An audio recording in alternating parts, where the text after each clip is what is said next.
Hello students, welcome back to my channel.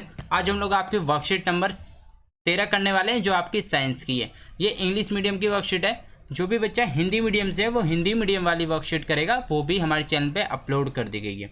तो date है इसकी 31 अगस्त, क्लास 8th स्टूडेंट की। तो सभी बच्चे अपनी अपनी नोटबुक निकाल लेंगे जिससे आप लोग हैंड टू हैंड वर्कशीट को कंप्लीट कर सकें और अपने टीचर को सेंड कर सकें। ठीक है बच्चों, सबसे पहले सभी बच्चे लिखेंगे अपनी क्लास। क्लास आपकी है 8th। ठीक है, फिर आप सब्जेक्ट लिखेंगे साइंस, फिर आप वर्कशीट का नंबर लिखेंगे 13, फिर आप डेट डालेंगे 31 अगस्त। ठीक है, फिर आप लोग टॉपिक लिखेंगे। टॉपिक आपका क्या है? Micro organism. ठीक है, जिसके बारे में हमने पहले भी स्टडी किया था। इसके टाइप्स पढ़े थे, इसके बेनिफिट्स पढ़े थे कि कौन कौन से माइक्रो ऑर्गेनिज्म होते हैं जो हमारे लिए बेनिफिट होते हैं, कौन कौन से होते हैं जो हमारे लिए मतलब हमें हार्मफुल होते हैं। ठीक है, हमारी बॉडी के लिए हार्मफुल होते हैं, और कौन कौन से बेनिफिट होते हैं हमने पहले पढ़ा था। इसमें हमें बताया जा रहा है कि नाइट्रोजन जो फिक्सेशन होता है उसके लिए कौन कौन से माइक्रो ऑर्गेनिज्म रेस्पॉन्सिबल होते हैं। ठीक है, और वो हमारे लिए अच्छा होता है नहीं होता, नाइट्रोजन फिक्सेशन कैसे होता है, कितने % नाइट्रोजन हमारे एटमॉस्फेयर में पाई जाती है, तो ये सब इस वर्कशीट में बताया गया है। तो सभी बच्चे अभी थोड़ी देर के लिए अपनी नोटबुक साइड में रख देंगे जिससे मैं आप लोगों को ये समझा सकूं। और जो भी बच्चे उस क्यूज़ के बारे में जानना चाहते हैं, गेम के बारे में जानना चाहते हैं, मैंने आप लोगों को बताया कि मैं अब गेम का एक नए तरीके से स्टार्ट करने वाला हूं। ठीक है, तो उस वीडियो उसका बारे में मैं आपको पूरी डिटेल इसी वीडियो में बताऊंगा। तो सभी बच्चे पूरी वर्कशीट ज़रूर देखें क्योंकि मैं बीच में आपको उसके बारे में कभी भी बता सकता हूँ। ठीक है बच्चों, चलिए स्टार्ट करते हैं। इसमें आपको टॉपिक जरूर डाल लेना माइक्रो ऑर्गेनिज्म। ठीक है, इसके बाद मैं वर्कशीट को पढ़ाना स्टार्ट कर सकता हूँ। आप लोग सबसे पहले समझेंगे इसको, फिर आप लोग इसके क्वेश्चन आंसर करेंगे। ठीक है, सबसे पहले आपका दिया है there is a 78% nitrogen in our atmosphere. हमारे एटमॉस्फेयर में कितने % नाइट्रोजन है? 78% जो है नाइट्रोजन पाई जाती है। ठीक है, which is very essential for all living organism, plants and animals. जो बहुत ज़रूरी है किसके लिए? प्लांट्स के लिए और एनिमल्स के लिए। जैसे एनिमल्स में बच्चों सब आ जाते हैं, ठीक है, ह्यूमन बींग्स भी आ जाते हैं, तो ये बहुत ज़रूरी हो किसके लिए? प्लांट्स और एनिमल्स के लिए। देखो इसमें कुछ बातें बताई गई नाइट्रोजन की। Nitrogen is found in protein. ठीक है, आपको प्रोटीन में भी पाया जाता है, क्लोरोफिल में भी पाया जाता है, न्यूक्लिक एसिड में भी पाया जाता है, विटामिन में भी पाया जाता है। ठीक है, प्रोटीन आप समझ गए, जो आप लोग खाना खाते हो, जो भी आपका ब्रेकडाउन होकर क्रिएटिन बनता है वो क्या होता है? प्रोटीन होता है। ठीक है, क्लोरोफिल आपने देखा होगा किसमें पाया जाता है, जिसकी हेल्प से क्या बनते हैं? भोजन, अपना खाना बनाते हैं। ठीक है, न्यूक्लिक एसिड। ठीक है, ये भी एक किसका पार्ट है? प्रोटीन का ही पार्ट है। और आपका विटामिन हो गया, विटामिन आपने देखा होगा, vitamin A, vitamin B, vitamin C. ठीक है, तो ये सब इसके अंदर क्या होते हैं? प्रोटीन, नाइट्रोजन पाए जाते हैं। ठीक है, इसमें देखिए plant and animals can not use nitrogen. वो नाइट्रोजन को डायरेक्टली यूज नहीं कर सकते हैं एटमॉस्फेयर के थ्रू। ठीक है, वो नाइट्रोजन को डायरेक्ट यूज नहीं कर सकते। उन्हें यूज करने के लिए क्या करना पड़ता है? Plants get nitrogen through nitrogen fixation. उन्हें पहले नाइट्रोजन फिक्सेशन करना पड़ेगा, एक तरीके से नाइट्रोजन को फिक्स करना पड़ेगा, तब जाके वो उसे यूज कर सकते हैं। देखिए कैसे बताया गया है nitrogen fixation. It is a process in which atmospheric nitrogen gets converted और फिक्स इनटू द सोइल। अब देखो जो भी आपका एटमॉस्फेयर में जितनी भी नाइट्रोजन है, कितनी बताई? 78%। उनमें से नाइट्रोजन क्या जाएगी? सॉइल के अंदर जाएगी, तो वो सॉइल के अंदर जाके फिक्स हो जाएगी। ठीक है, या फिर कन्वर्टेड होगी या फिर फिक्स हो जाएगी इन द सॉइल। ठीक है, और वो किस फॉर्म में फिक्स होएगी? नाइट्रोजनियस कंपाउंड की फॉर्म में वो फिक्स हो जाएगी सॉइल के अंदर, मिट्टी के अंदर। ठीक है, फिर उसके द्वारा क्या, जब आपको पता है मिट्टी के अंदर क्या होते हैं? प्लांट्स होते हैं। ठीक है, प्लांट्स कहाँ से उगते हैं? मिट्टी के अंदर से उगते हैं, तो फिर उसे प्लांट्स यूज कर सकते हैं नाइट्रोजन को। ठीक है, तो इसलिए वो डायरेक्टली यूज नहीं कर सकते, पहले वो मिट्टी के अंदर जाएगी, वहाँ उसका फिक्सेशन होएगा, फिर प्लांट उसको यूज कर सकते हैं। ठीक है, अब देखिए इसमें आपका पहला जो टॉपिक दिया हुआ कि किस तरीके से वो फिक्सेशन होता है, क्या रेस्पॉन्सिबल होता है उसके लिए। तो अ बैक्टीरिया कॉल्ड राइजोबियम। ठीक है, राइजोबियम एक बैक्टीरिया का नाम है जिसके थ्रू क्या होता है? नाइट्रोजन का फिक्सेशन होता है। ठीक है, एक प्लांट है जिसका नाम है लेग्यूमिनियस। ठीक है, लेग्यूमिनियस प्लांट वो क्या करता है? हेल्प करता है फिक्सेशन ऑफ नाइट्रोजन में। ठीक है, sometimes nitrogen fixation occur even when lightning strikes. ठीक है, लाइटनिंग स्ट्राइक्स के मतलब आप लोग समझते होंगे बिजली का तड़कना। ठीक है, आप देखते होंगे जब बिजली तड़कती है तो उसमें भी आपका नाइट्रोजन फिक्सेशन होता है। ठीक है, तो इससे भी आप याद रखेंगे बिजली का तड़कना। और एक होता है आपका राइजोबियम बैक्टीरिया। ठीक है, जिसकी हेल्प से नाइट्रोजन का फिक्सेशन होता है। अब देखिए, today we will try to understand nitrogen fixation by nitrogen cycle. ठीक है, नाइट्रोजन का एक साइकिल होता है। आप उसमें ये पढ़ोगे कि एक साइकिल मतलब वहीं पे दो पहुंच रहा है और फिर वहीं से दोबारा स्टार्ट होता है। ठीक है, किसी भी चीज़ का आप जब साइकिल पढ़ते हो तो हमेशा याद रखना, कोई चीज़ कहीं से स्टार्ट हो रही है तो फिर वहीं पे जाके ख़त्म होगी, उससे फिर दूसरी स्टार्ट हो जाएगी। ठीक है, तो इसका भी एक साइकिल होता है, जैसे आपने ऑक्सीजन का साइकिल पढ़ा होगा। ठीक है, कि वो क्या होता है कि हम लोग क्या करते हैं, CO2 छोड़ते हैं। ठीक है, फिर प्लांट में जाता है, प्लांट ऑक्सीजन छोड़ता है, फिर हम इनहेल करते हैं, फिर हम CO2 छोड़ते, तो ये एक साइकिल बन जाता है। ऐसे नाइट्रोजन का भी एक साइकिल है। ठीक है, अब हम उसके बारे में पढ़ेंगे। सबसे पहले देखिएगा, bacteria and blue green algae present in the soil. ठीक है, क्या होता है, बैक्टीरिया और ब्लू ग्रीन एल्गी होती है जो आप कहाँ पाई जाती है, सॉइल के अंदर। वो कन्वर्ट करती है, वो भी सेम वही काम करती है जो हमने ऊपर पढ़ा, नाइट्रोजन को किस में कन्वर्ट करती है, नाइट्रोजनस कंपाउंड के अंदर। ठीक है, अब देखिए इसमें दिया गया है, दीज नाइट्रोजनस कंपाउंड एब्जॉर्ब्ड जब ही जहाँ भी बढ़ जाए मतलब कि वो एब्जॉर्ब हो रहा है एक तरीके से।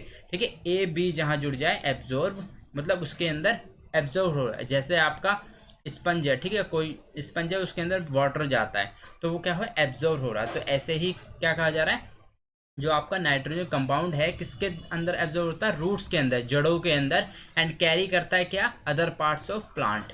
ठीक है, और फिर वो कहाँ जाता है, प्लांट्स के अदर पार्ट्स में जाता है। ठीक है, जहाँ पे प्रोटीन होता है, अदर कंपाउंड्स बनते हैं। ठीक है, when animal consume this plant, animal क्या करता है, अब देखो सबसे पहले क्या हुआ, आपका नाइट्रोजन मिट्टी के अंदर गया। ठीक है, मिट्टी से क्या, प्लांट ने लिया, प्लांट से क्या लिया, एनिमल ने किसे खाया, प्लांट को खाया, तो उसके अंदर फिर नाइट्रोजन चला गया। अब फिर the nitrogen in the form of protein reach. ठीक है, यहाँ पे देखो हल्का सा दिख नहीं रहा है तो ये वर्कशीट में एरर है, मैं पूरा लिख देता हूँ जिससे आप लोग समझ जाएं। ठीक है, इनटू दैम। ठीक है, into them, reach into them. ठीक है, the nitrogen compound present in the decaying organic matter. देखो आपका क्या है, मान लो एनिमल ने खाया। ठीक है, अब एनिमल क्या करेगा, अपना वेस्ट प्रोडक्ट भी निकालेगा। ठीक है, या तो फिर उसकी किसी की डेथ होएगी। ठीक है, तो दोनों में उसका जो नाइट्रोजन है वो फिर से बॉडी से रिमूव हो जाएगा। ठीक है, और वो फिर से कहाँ जाएगा, सीधा बैक्टीरिया मतलब सॉइल के अंदर आ जाएगा, which are reuse by plant. फिर वो क्या करेगा, दोबारा प्लांट रीयूज कर लेगा। तो आपने देखा सबसे पहले क्या हुआ, एटमोसफेयर से कहाँ गया, मिट्टी के अंदर गया। ठीक है, एटमॉस्फेयर से कहाँ गया, सॉइल के अंदर, फिर सॉइल के अंदर से कहाँ गया, प्लांट के अंदर, फिर प्लांट के अंदर से कहाँ गया, एनिमल के अंदर, क्योंकि एनिमल ने प्लांट को खा लिया। फिर एनिमल का क्या हुआ, एनिमल ने मतलब वेस्ट प्रोडक्ट अपना निकाला, या फिर एनिमल क्या होगा, डेथ हो गई उसकी। तो दोनों ही क्या हुआ, फिर दोबारा मिट्टी में मिल गए, और फिर मिट्टी से कहाँ आ गया वो, फिर दोबारा प्लांट में आ गया, फिर दोबारा एनिमल में गया, फिर दोबारा। तो ऐसे ही पूरा साइकिल चलता गया। ठीक है, तो इस साइकिल को डायग्राम से भी समझाया गया, हम डायग्राम में समझते हैं। देखिए सबसे पहले आपका क्या दिया है, एटमॉस्फेयर में नाइट्रोजन रहेगा। ठीक है, सबसे पहले आपको ये याद रखना है, एटमॉस्फेयर से बच्चों कहाँ जाएगा, नाइट्रोजन फिक्सेशन होगा उसका, किसके द्वारा होगा, राइजोबियम, जो मैंने बताया था राइजोबियम बैक्टीरिया है जिसके द्वारा आपका क्या होगा, नाइट्रोजन फिक्सेशन होगा। फिर इससे कहाँ जाएगा, बैक्टीरिया। ठीक है, बैक्टीरिया क्या बनेगा, नाइट्रोजिनियस कंपाउंड बनाएगा, जो राइजोबियम है वो नाइट्रोजन कंपाउंड बनाएगा। फिर उससे क्या होगा, नाइट्रोजन इन द सॉइल, वो कहाँ कहाँ जाएगा, एक तो आपका bacteria turn compounds of nitrogen into gaseous nitrogen. फिर दूसरा आपका क्या हो जाएगा, अपटेक बाय प्लांट। ठीक है, एक तो प्लांट से भी अपटेक मतलब प्लांट भी उसको ले सकता है, दूसरा किससे बन सकता है ये नाइट्रोजन कंपाउंड, मैंने बताया था लाइटनिंग से, लाइटनिंग ऑफ स्ट्राइक से, मतलब जैसे बिजली तड़कती है। ठीक है, उससे भी आपका नाइट्रोजन फिक्सेशन हो सकता है। ठीक है, तो एक इसके थ्रू हुआ, एक बैक्टीरिया के थ्रू हुआ, फिर एट द एंड में जाके ये कहाँ गया दोबारा से, जब किसी एनिमल ने इसे ईट किया, फिर से नाइट्रोजन वेस्ट आया, फिर से वो सॉइल के अंदर आ गया। तो आपने देखा कि जो नाइट्रोजन है वो हमेशा आपका सॉइल के अंदर ही बच रहा है। ठीक है, तो लास्ट में यही बात बताई गई है, in this way the amount of nitrogen in the atmosphere is almost constant. ठीक है, तो जो आपका नाइट्रोजन है किसके अंदर, सॉइल के अंदर, वो हमेशा क्या रहेगा, कांस्टेंट रहेगा, मतलब वो कम नहीं हो सकता, क्योंकि वो जाएगा फिर से वापस आ जाएगा, तो एक साइकिल बन जाएगा उससे। ठीक है, तो ये एक बहुत इजी सी वर्कशीट दी थी। अगर आप लोग समझेंगे, अगर आप लोगों को समझ में आई हो और आपने ऐसे चैनल से की हो जिन्हें आपको बहुत अच्छी बताई हो, ठीक है, तो आपको ज़रूर बहुत अच्छे से समझ में आएगी और कभी नहीं भूलेंगे आप ये साइकिल। ठीक है, तो फिलहाल हम इसके क्वेश्चन आंसर करेंगे। सबसे पहले क्वेश्चन नंबर 1 करेंगे। ठीक है, इसमें आपका दिया गया है which bacteria is found in the roots of beans and peas leguminous plant. ठीक है, इसमें कौन सा बैक्टीरिया पाया जाता है। देखो अभी मैंने इस बात को बहुत बार रिपीट किया था, राइजोबियम।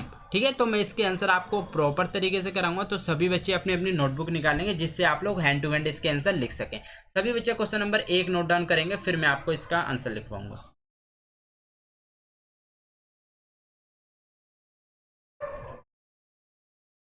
देखिए आंसर नंबर 1। ठीक है, इसमें क्या पूछा जा रहा है, इसमें पूछा जा रहा है आपका which bacteria is found in the roots of beans and peas leguminous plant के अंदर। उसके अंदर आपका कौन सा बैक्टीरिया पाया जाता है जिसकी वजह से क्या होता है, नाइट्रोजन फिक्सेशन होता है। ठीक है, तो हमने देखो पढ़ा था, मैं एक बार आपको दिखा भी देता हूँ जिससे कि आप लोगों को आंसर ढूंढना खुद से भी आए। ठीक है, और आपको याद भी रहे। ठीक है, राइजोबियम। ठीक है, मैं लिखवा देता हूँ आपको, राइजोबियम। ठीक है, आंसर नंबर 1 हो गया। आंसर नंबर 2 करेंगे।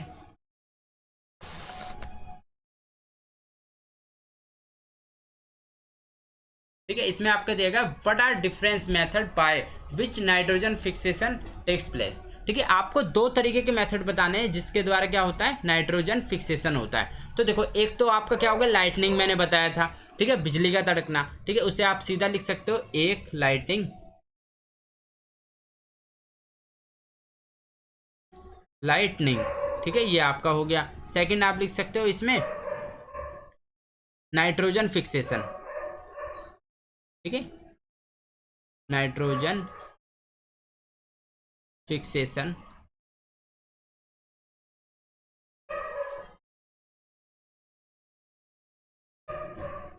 नाइट्रोजन फिक्सेशन बैक्टीरिया के द्वारा हो सकता है। ठीक है, एक तो लाइटनिंग से हो सकता है, एक आपका नाइट्रोजन फिक्सेशन बैक्टीरिया से हो सकता है। तो ये 2 आपके हो गए। आंसर नंबर 2 भी कंप्लीट हो गया। थर्ड पे चलते हैं। थर्ड में पूछा गया why nitrogen necessary for all living beings. ठीक है, नाइट्रोजन क्यों जरूरी है, हम इसमें पढ़ेंगे।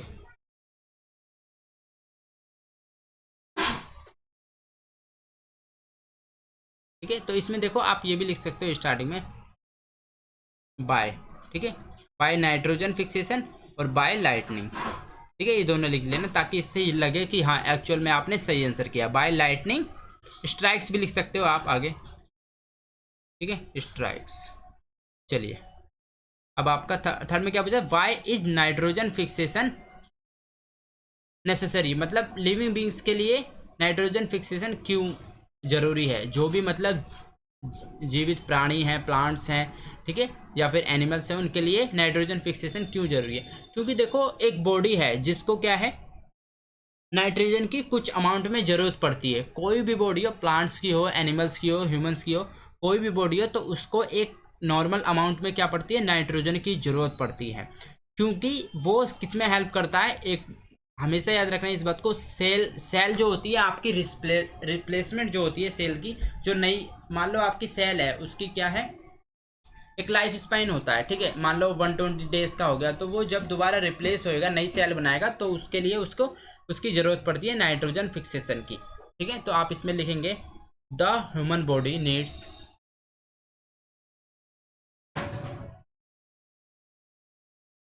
The human body needs nitrogen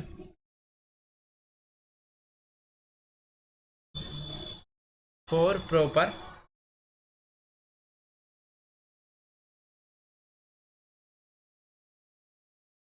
for growth and cell replacement. ठीक है, 2 चीज़ आप लिख सकते हो, ये इनफ है। अगर आप 2 चीज़ लिख दोगे, growth and cell replacement.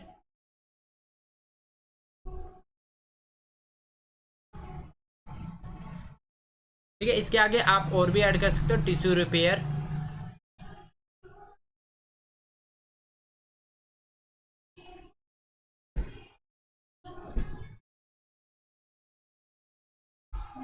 Nucleic acid भी आ जाएगा।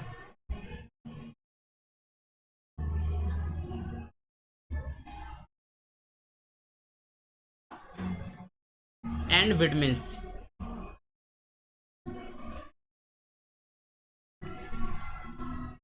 ठीक है, विटामिन्स, ETC। ठीक है, ये 2 वर्ड्स मैं सही से करेक्ट कर देता हूँ जिससे हर स्टूडेंट अच्छे से इसे नोट डाउन कर सके।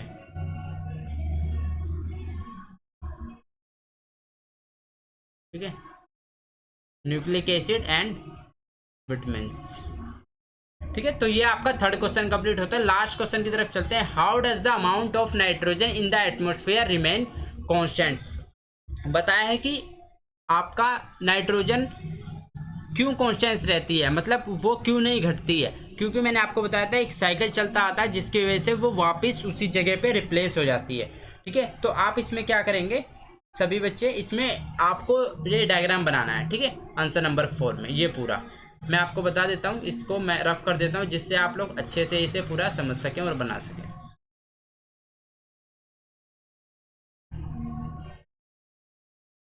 ठीक है, मैं इसे रफ कर देता हूँ।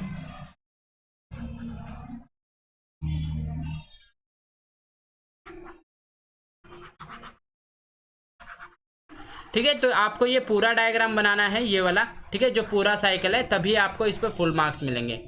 ठीक है, तो सभी बच्चे ये पूरा डायग्राम जरूर बनाएंगे। मैं लिख देता हूँ इसमें, आंसर नंबर आपका ये 4 है। ठीक है, मैं इस पर वो भी कर देता हूँ। ठीक है, तो ये आपको पूरा डायग्राम बनाना है। ठीक है बच्चों, तो ये थी आपकी आज की वर्कशीट, पूरी कंप्लीट हो गई है। तो देखो उसके बारे में बता देता हूँ। अब जैसे कि क्या है, अब काफ़ी बच्चे जानते हैं मैं मेडिकल लाइन से हूँ। ठीक है, तो देखो आप लोग, मैं एक व्लॉग का चैनल स्टार्ट करूँगा जिसमें मैं क्या करूँगा, उस गिफ्ट की अनबॉक्सिंग करूँगा। ठीक है, जो भी मुझे आपको गिफ्ट देखना होगा उसकी मैं अनबॉक्सिंग करूँगा वहीं पे। तो जो भी बच्चा, जैसे मैं एवरी संडे वीडियो डाला करूँगा। ठीक है, तो जो भी बच्चा टेलीग्राम पे ज्वाइन होगा तो उसको वो लिंक मिल जाएगा, तुरंत वो बच्चा क्लिक करके वो वीडियो देख लेगा और मैं देख लूँगा भाई ये बच्चा मेरे चैनल से डेली वर्कशीट करता है और अपने 10 फ्रेंड के साथ भी शेयर करता है और वीडियो को पूरी देखता है। ठीक है, तो डेफिनेटली उसका नाम फिर मैं नेक्स्ट वीडियो में अनाउंस कर दूँगा और उसके घर पर गिफ्ट सेंड कर दिया जाएगा। ठीक है बच्चों, तो वर्कशीट अपनी कंप्लीट करें, अपने टीचर से चेक कराएं। मिलते हैं नेक्स्ट वीडियो में। Till then bye, be safe, stay healthy. Jai Hind, जय भारत।